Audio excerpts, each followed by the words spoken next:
Cool. Hello, everyone. Welcome back to episode 5 of the Data Room. I'm Jacob, the host, and today I'm joined by a phenomenal guest, Mrs. Jackie Hatch. She's a current undergraduate senior at Rice University with me, and I met her last semester in my Busy 461 class, and now she's in Busy 465 with me as well. She's president of Rice Business Society and very involved in the Rice business undergraduate community. And with that, Jackie, why don't you first of all, thanks for coming on, but just why don't you give the viewers a little bit more about yourself? Yeah, thanks. As Jacob said, my name is Jackie Hatch. I'm a senior at Rice. I study economics with a business minor, but probably getting a little more into the finance classes now that they're offered because it's really what I love. I'm originally from Miami. I really wanted to get as far away from home as possible, but family wouldn't let me go all the way to the West Coast, so it's how I kind of ended up in Texas. I really, really love Rice. I think it's a very, very wonderful community of people that are very excited to learn and very excited to help you learn at all levels, whether it's just a fellow undergraduate student or an alum who's 30 years out. I think this is a great place to learn and a great way to meet people who are very interested in learning about entrepreneurship and business, which is kind of like a newer interest of mine. So thanks for having me today. For sure, that's awesome. So let's just get right into the questions. The first question is, why did you agree to come on this podcast?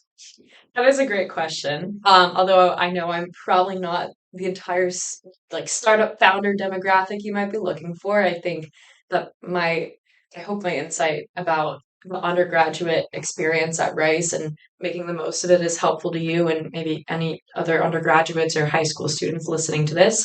College is very, very much what you make of it, and it seems like you were making a lot of it, but that's an important mindset to go in with that you're just going to pursue every opportunity and some no's might happen along the way and that's okay. It's all a bump in a road and that's not ever a stopping point. And so agreed to be on this podcast to kind of share my insights about maybe how I became a leader on campus, especially getting very involved with the business community and hope to provide any insight I can on that. Yeah, for sure. I mean, I definitely really appreciate you being here. I think in my mind, everyone at Rice University has achieved something meaningful in their life, and so whether they think that they have advice worth sharing or not, I believe there is something of value that they possess. Like people don't just end up at a place like Rice on accident. So I'm super excited to have you here. So our kind of next question is, what's been on your mind recently? What's been in my mind recently is how I can best set up Rice to carry on the business community once I leave, basically. So I'm the president of Rice Business Society, which is the largest and kind of the most comprehensive undergraduate business organization on campus. And this is something I'm very, very passionate and excited about. I've been on the board of this club since my freshman year. And it means a lot to me. It's kind of my baby. And Rice recently introduced the new business major. And because of that, our kind of club demographic has like quadrupled, which has been so exciting. But now I feel like it's kind of my responsibility to make sure that the future of business student leadership on campus kind of keeps that mentorship feeling alive because that's something that's very hallmark of the Rice experience. And, it's very much a worry of mine that people will use this opportunity that now that there's more of you business students to get competitive and not help each other. So what's been on my mind recently is how to make sure that we keep that collaborative spirit alive because realistically you guys are not competitors. Places hire a bajillion people from Rice at once. Everyone's on their own path and I hope we can all keep up that everyone helps each other spirit. For sure. I love that. I love that mindset. And that's definitely something I recognize about Rice as well. I think it's a very collaborative, welcoming community. I definitely don't get the sense that people are competitive, especially within business, actually. So with that, kind of building off kind of your experience with Rice Business Society, what are some kind of key takeaways that you learned as you started out your freshman year joining the board and then now all the way up to president? What are some kind of the leadership lessons that you've taken from that? Something I think is applicable not just to undergraduate organizations on campus, but also when you enter the workforce. So, for context, last summer I worked in investment banking in New York and I'll be returning there full time.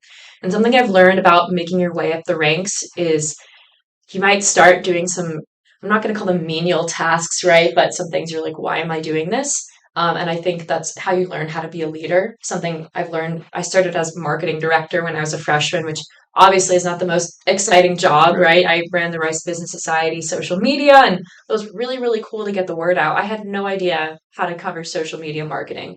But eventually, something I learned is that you learn to anticipate the needs of what the president or the vice president is going to ask of you.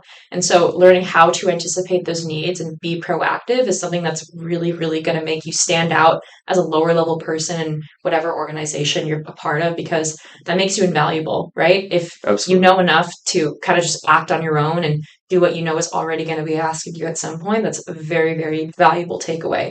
And that's something that I've come to value as I've moved up to from vice president to president where I am now. And now that makes me really appreciative of those who kind of recognize the importance of being proactive. And I do my very, very best to culture very, very kind of so obviously collaboration is very, very big priority of mine. So I try to make sure that everyone feels comfortable in Rice Business Society, and I try to make sure that everyone feels welcome enough to ask questions. But I really, really do recognize when people go that extra step, and makes me very excited for where their future is going to go. So I think leadership wise, it's about finding those people who are really, you notice they're a standout, and making sure you can help them as much as you can. That's awesome. That's a great piece of advice that I honestly haven't really heard before. Just like as a member of an organization before you're at the top, really thinking about how can I help the people at the top. Yesterday, I was on a podcast episode with someone from the Houston Angel Network, and their kind of like organizational related advice was find your strengths and find how you can bring those strengths to the organization. But I think this is also a really good way of looking at it. Like, based on my position, what are some things that are going to be expected of me going forward, and like how can I proactively start doing those things now? I love that. Mhm. Um, so now when it kind of asks like more now that you are president, what kind of leadership qualities do you think have helped you be a good president and like help lead Rice Business Society in the right direction? Absolutely. One thing I've been working on for the last couple of years is my listening skills. Obviously, everyone likes to tout they're a great listener, and honestly, I thought that I was until I started being in a position where I'm in charge of 200 plus people, right? And one thing that I really strive for in Rice Business Society is to make sure we're a very inclusive club where everyone feels welcome to come. And so I've taken things into consideration that I've heard from people on my board and my club members.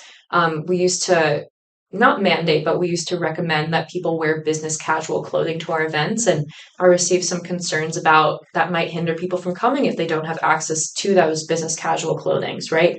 So we stopped mandating that at meetings, and we also connected the Rice undergraduate community with an organization the Center for Career Development works with, Dress for Success, and there's a lot of opportunities to make that business casual clothing accessible in areas when it's not.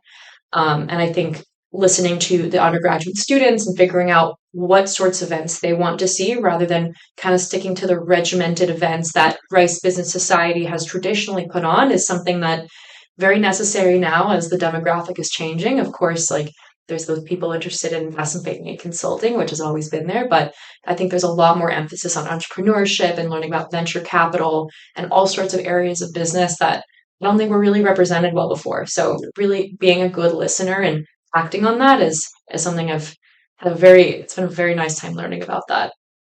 That's great to hear, and I just want to break that down even further. What exactly do you mean by being a great listener, and like what are some tips that you would give to people who want to become a better listener? So I think this is applicable on a podcast, in a job interview, or really just when you're talking to anyone. I think the best way to have a constructive conversation is not just to listen, but to make sure you're actively listening. And what that means is to be able to ask a follow-up question based on what the person has said, right?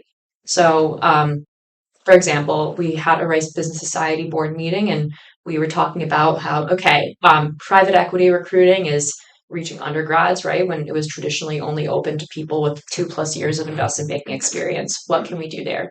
So we brought in Rice graduates, kind of just like a focus panel, trying to figure out what we can do better. And I think taking notes is something that you might feel a little silly doing it, right? But taking notes on a physical pen and paper, not typing it or writing down I do enough writing on my iPad, but just like writing on pencil and paper is very, very helpful for being an active listener and being able to ask a follow-up question with like kind of the content that they said in that first statement or is very, very helpful. And um, it's something that will give you helpful context moving forward. So I think it's a really valuable skill that it was talked about in Angel by Jason Calacanis, which we just read for class about how being a good listener will help you be a good entrepreneur, a great investor, and also just being a good person, friend, partner in a relationship. So I think something I'm really working on and I have a lot of room to grow, but I think I made a good first step, I hope. Absolutely. No, I definitely great advice there. I really appreciate it. And I think that was kind of my third follow-up question in a row. So somewhat ironically, I'm gonna move on to the next question. But definitely, I really appreciate that. It's always good to hear very tangible advice. Like, of course, everyone's gonna say you should be a good listener, but I think you just outlined some very great tangible steps that me and the viewers as well can take in towards becoming that better listener. So the next question I want to ask you is, what is your biggest failure and what did you take away from that experience? Great question. So when I was growing up, I grew up in a lower income household, and college was something that I knew was going to happen, but I wasn't sure what it was going to look like. So I put all my eggs in one basket, applied early decision to a school that I loved, thought I would be a great fit at, and I got rejected, which obviously is um, not easy in general, but I kind of put all my eggs in that basket. I thought that that was the place for me, and it's obviously a massive bummer when that didn't happen. Mhm. I think everything does happen for a reason. First of all, that place was really cold, and I'm from South Florida. I do not know how to handle weather at this point, but I think it might have pigeonholed me. It would have, I would have been in the business school there, and well, I think being a business major is a very valuable skill that I didn't have the opportunity to do at Rice immediately. I'm really happy that it allowed me to look at my options a little bit further, which I had not even considered before, right? So applied to schools all over the place, like Texas and the Midwest and California. And I think kind of like that geographic diversity was something I hadn't considered. I was like Northeast or bust, right? Um, and so I think that allowed me to open my mind a little bit and end up at a place where people are kind. I think that's very, very unique to Rice and kind of the undergraduate experience. People are good, people are inclusive, people are welcoming. Absolutely. And I don't think I would have gotten to an environment like this if I hadn't been able to open my mind and say, okay, although I had this massive failure presented to me and had a lot of obstacles to overcome along the way, I made it work and I cannot be happier. Awesome. That's great to hear. I'm glad you found your way to Rice one way or another. But I want to go back to something you said, which is you believe everything happens for a reason. So I've kind of two questions off of that. The first is like, where does that mindset come from? And then the second part of that is what benefit or value has that mindset brought to your life? Absolutely. So something I'm a generally positive person. If you talk to me outside of this podcast, see me around campus, I'm usually just walking around with a smile and kind of goofy. Like, I don't know. So I think that's something that's kind of innate in who I am, that I'm a generally quite happy person and I've always had a positive mindset and that hasn't really shown its value to me as much as it has in college, right? A lot of times it's really easy to be like, oh, life sucks. Like this is never going to get better, right? Whether you're looking at a really hard exam or looking at the investment banking recruiting process or just when you have an obstacle in front of you, there's no point in lying down and being like, oh, I'm done. I can't do anything about this. And I think that's how a lot of people might naturally approach this. And of course, it feels good to wallow for a little bit, you know? Like everyone does that. Feels good, right? But that wallowing only will take you so far. And I think I'm a very solution oriented person. And I think that's something that I've had to work on in my time at Rice to make those that solution orientedness a little bit more tangible, right? Instead of like, oh, like I got rejected from the school. Like, we'll see what I can do, right? But instead, this is like looking at a hard exam and being like, okay, like this is my exact study plan and outlining what exactly is going to happen from here. So I think that's something that everything happens for a reason, yes, but that reason is not just something the greater universe decides, it's something that's in your hands. Sure. Oh, absolutely, absolutely. I think kind of what you're reminding me of is a piece of advice that I give to a lot of my peers, and that is I think a lot of people tend, especially in college, when it's like it can seem very black and white between like when you have to do your work and when you're having your fun time. I think a lot of people tend to view it very black and white. And when they're having their fun, like of course they're going to be in a great attitude, they're going to smile and everything. But then on the other hand, when they're actually grinding, putting their head down, doing the work, I think a lot of people tend to view that as like just an obligation. They're not really looking forward to it. It's something they have to do.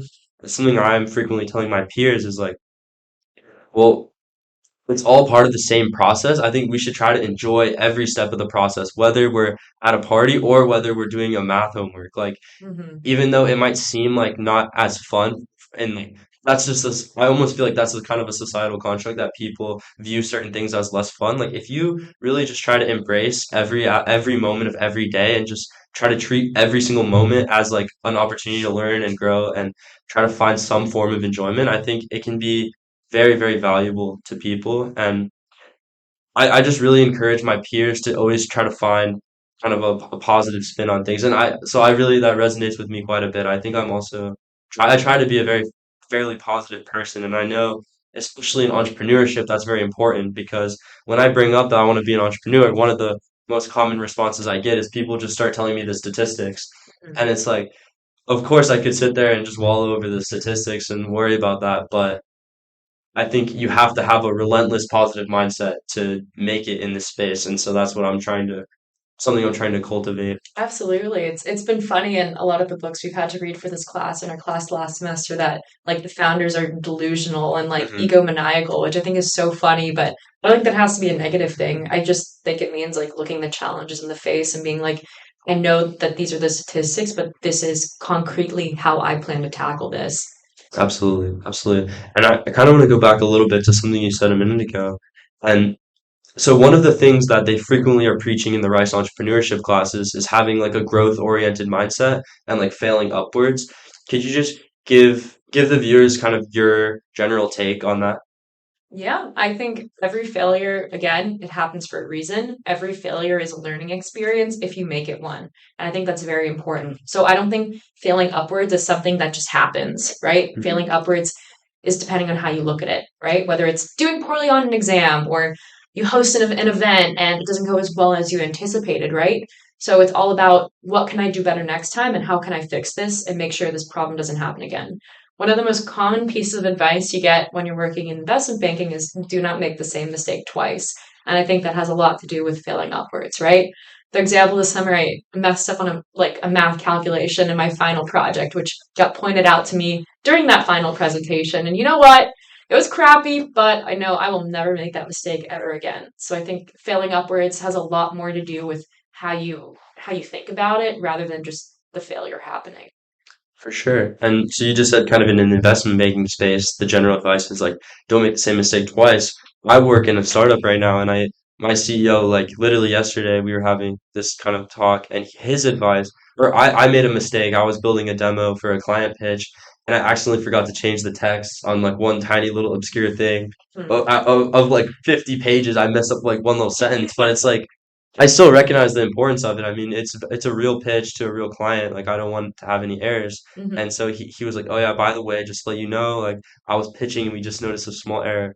And my immediate reaction was like, "Oh man, I'm so sorry. Like Hmm. I won't let that happen again." And he was like, "No, I don't want to hear it. Like don't apologize. I don't want to hear that you're sorry."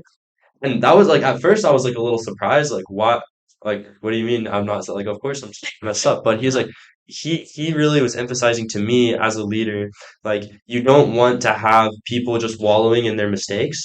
Like it's of course it's expected that the person will like understand they made a mistake and will want to improve, Hmm. but it's not worth bringing up the sorry, sorry, sorry and just continuously wallowing in those mistakes. It's really important like you said, to just learn from it and then move on and do better in the future. Hmm. And so it's great that you said that, and I think there's a lot of parallel between the investment banking and more like startup space in terms of that advice. Yeah, realistically, you're not hired as an intern because you're there to do exactly the perfect work product immediately. People bring you on as kind of like a blank canvas who shows the ability that you really want to learn and you have the capability to learn quickly and meaningfully, right? And so pointing out things like that is kind of building you into a better entrepreneur, better person who's working at a startup, a better banker. And I think that's really valuable. You don't need to go in perfect in the first place. It's all about failing upwards. Every time you do something a little bit off, you don't make that mistake again. Awesome. That's great to hear. So now we're going to kind of move on to the next question, which I know you said you're already returning to investment banking after you graduate, but what goals are you pursuing now? It could be career, but it could also be personal as well. So I would like to run a full marathon. I have run three half marathons or in two in the last 2 months, and I'm running a 10K tomorrow. Oh, wow. I love to run. I've not always loved to run, but I feel like it's so rewarding to be like, okay, this weekend I'm gonna run 13.1 miles. And I loved like the planning aspect of it, like setting up a training program and like sticking to it. And it feels really, really good once you're done. And maybe you hit a PR, maybe you don't.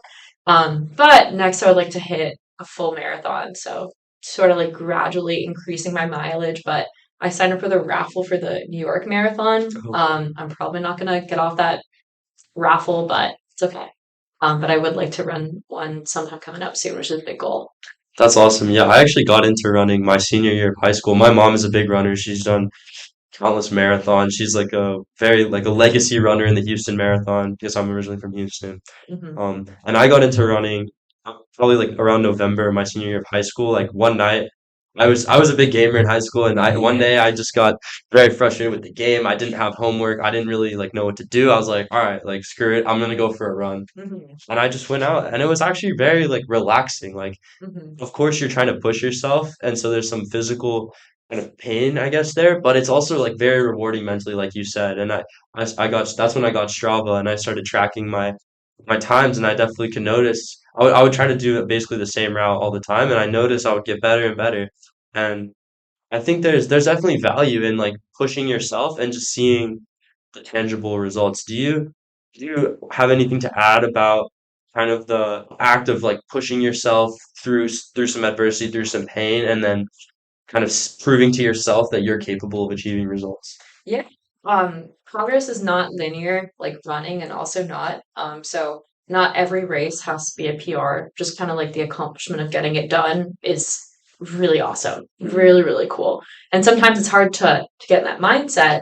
Like I ran a half marathon 2 weeks ago, and my time was like a minute slower than the one I'd run a couple weeks before, and I was like, oh crap! But you know, in the grand scheme of things, like a minute slower is not realistically that much slower, right? And I think there's a lot of parallels between not not hitting your PR every single run and showing that growth does not always happen from like this point to this point to this point in like a regular interval.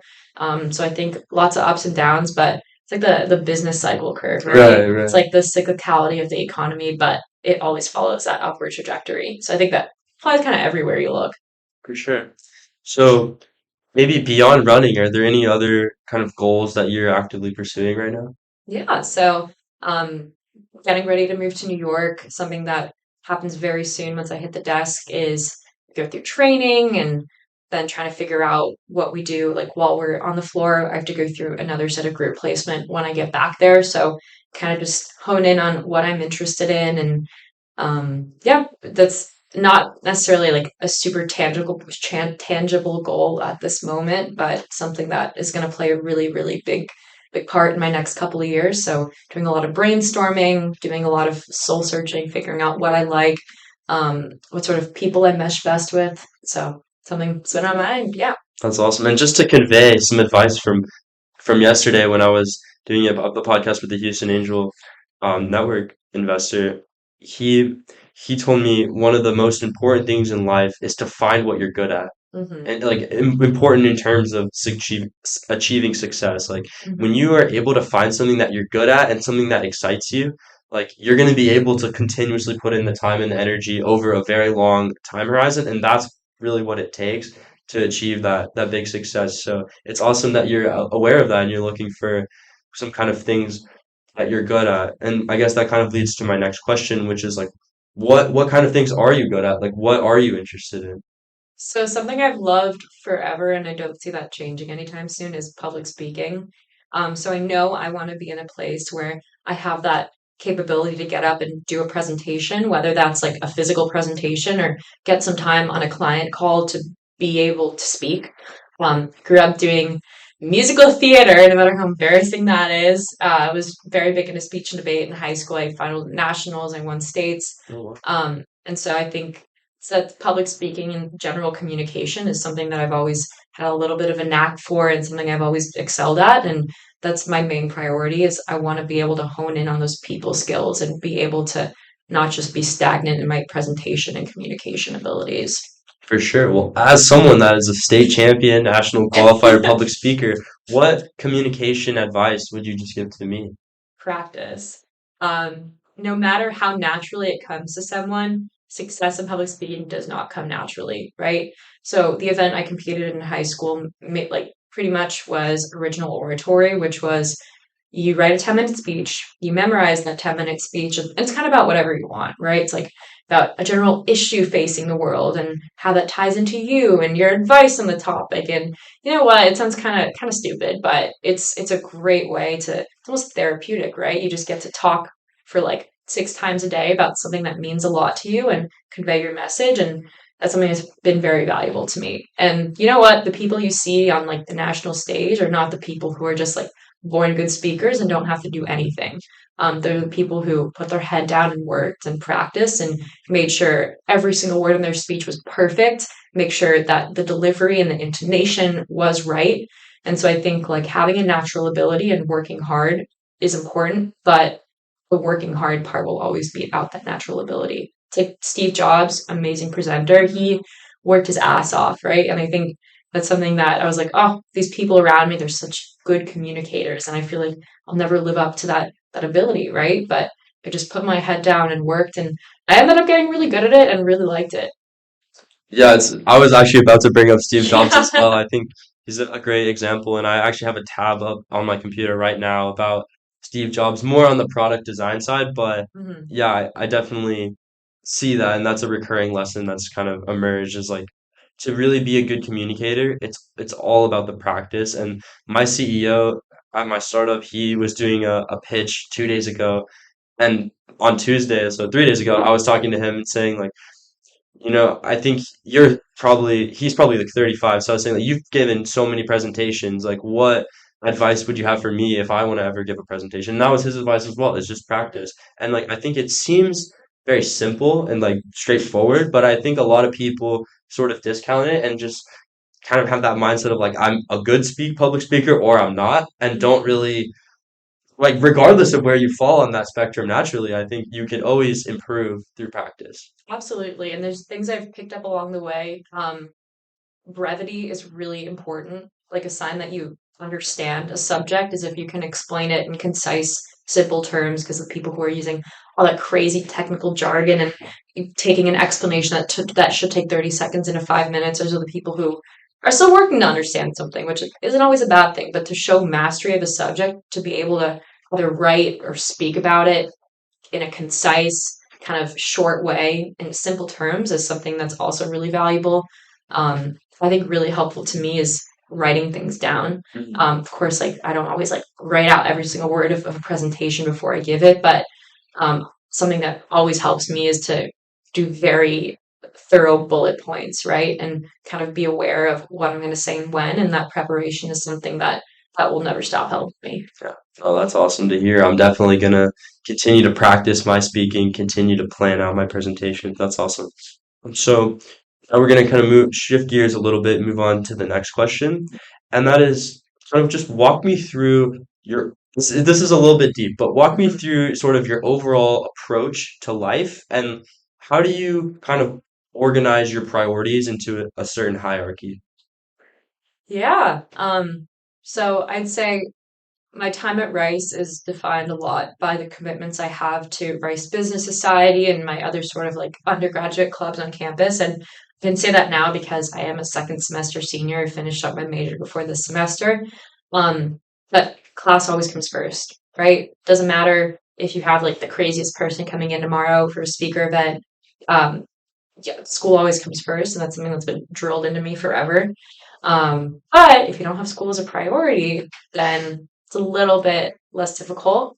Um, But something I continually do struggle with is trying to balance my work with Rice Business Society, with making time for my friends and with my boyfriend, and so it's kind of like a case to case basis, right? And I something that I will always prioritize my personal relationships. That's something that is very meaningful to me. My family is very important to me. My friends are very important to me. And so that's something that I will never stop discounting, no matter how successful I get. Doesn't matter how good of a job you have or how successful you are. If you don't have the people to go home to at the end of the day, what does it matter, right? Mhm. So basically, I want to be as happy as possible. And every step I take is hopefully taking me in that direction. And I think that's how I organize my priorities. And I don't think there's a hard and fast rule about what that looks like right now, but that's kind of just the philosophy I'll keep following. Oh, that's awesome. I think a lot of people view college as kind of a time to figure things out. And it seems like you really found your strength, found what you love in terms of your connections. And that's great that you keep that close. I would agree with that myself. Like I keep my family close, my friends very close. They're very important to me. Um, One thing I want to kind of question just a little bit is you Hmm. said like school always comes first. Hmm. I think for me, that's a little bit more difficult. Like obviously Rice is it's a phenomenal educational opportunity and I'm here to learn. That's my ultimate goal. But I have noticed there's some tension between truly like learning the subject for the sake of understanding it and enjoyment and like bettering yourself. And that's kind of in tension with, just going for the grades, going for the GPA. Maybe certain majors, certain professions have more stringent GPA requirements. Hmm. Can you talk a little bit about your experience with that tension? Yeah.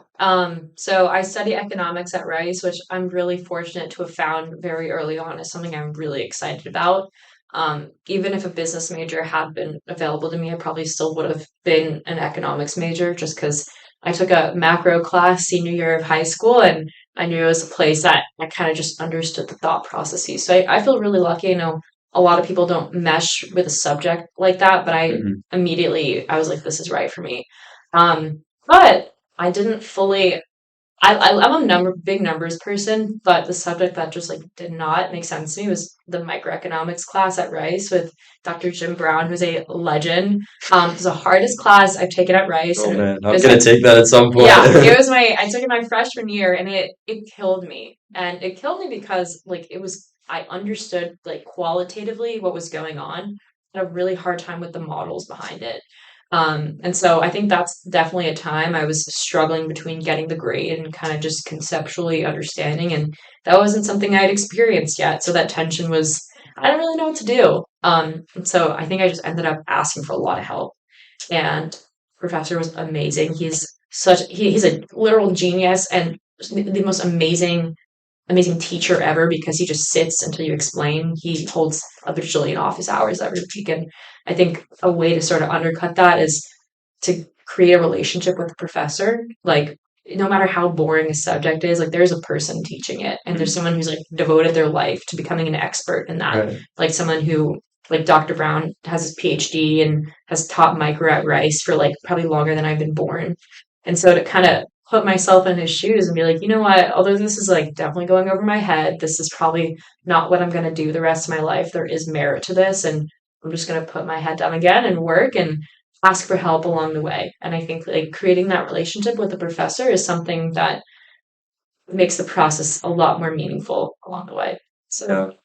Oh, I love that advice. I know a lot of students, a lot of peers who don't really necessarily view their professor as just a human as well. That's like mhm, they don't really fully respect the fact that they have truly devoted their lives to a certain subject, and mhm. they more view it as like, oh, this professor hates students. Like, why are we doing this and this? And they messed up here. Like, but that like I think that's just kind of natural as a student. Sometimes you might feel a certain way, but I really like that mindset of acknowledging like it is true. Every college professor has in some capacity devoted a portion of their life towards mastering the subject, and you could say like maybe they're doing it for the money, but there's jobs that make more money than being a professor. There's definitely a lot of value, or they definitely try to provide students with value in that field, and like that's something that we should totally appreciate. Yeah, I think like the skill of empathy is something that the world is generally lacking. And that's something that we strive to focus on every single day. Like to not leave a mess in the dining halls because someone's gonna have to clean that up after you, even if you just like dropped a French fry on the floor, right? So I think like just being aware of the people around you and trying to make everyone else's lives as easy as possible, I think is something that means a lot to me and I always work towards.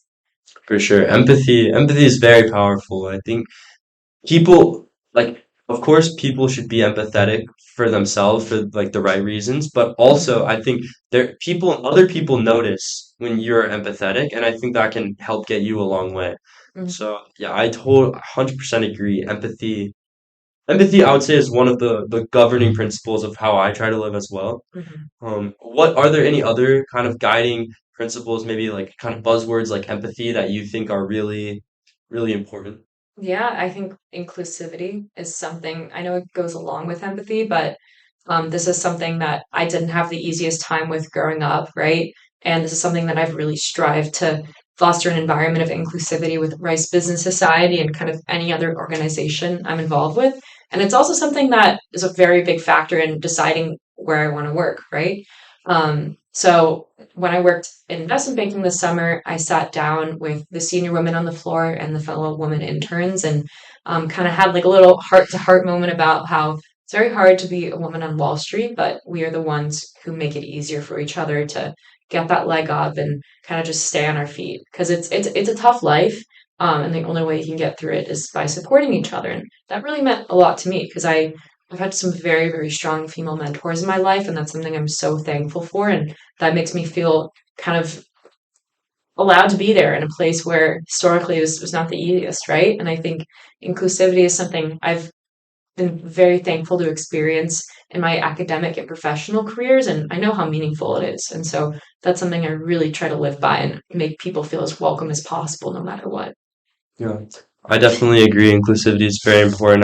I would also agree that I think Rice sort of broadened my horizons in terms of inclusivity. I think in high school, it's certain people just have certain worldviews, and a lot of people kind of tend to lack a broader perspective. But at Rice, it's a melting pot of people from all different cultures, all different backgrounds, and I think it really does foster a very inclusive environment, and I love that. And now something I want to kind of go back to is you mentioned like investment banking can be a very hard lifestyle, and so part of that is sleep. So I'm curious, what is your current sleep routine? And how has it changed over time? I have always had the sleeping patterns of like a grandma. I go to sleep really early and I wake up really early. And I sleep a lot. Like I'll probably get like 10 to 11 hours of sleep a night, which I know Wow. is not going to last forever, but I've always been a really good sleeper.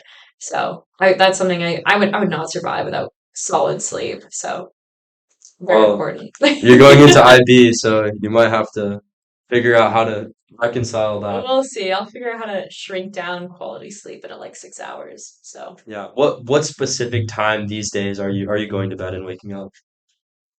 If no one bothered me, I could easily be asleep by 8 p.m. I love to go to sleep early. Typically I'll probably be asleep by 10 or 11. And I'll probably be up by 7 or 8 latest usually. So, Nice. Yeah, actually, I actually relate to you on this one. I've been making a very conscious effort starting last semester to go to sleep a lot earlier. mhm, I think in high school, I was up all night. Like I did not sleep very much at all. mhm.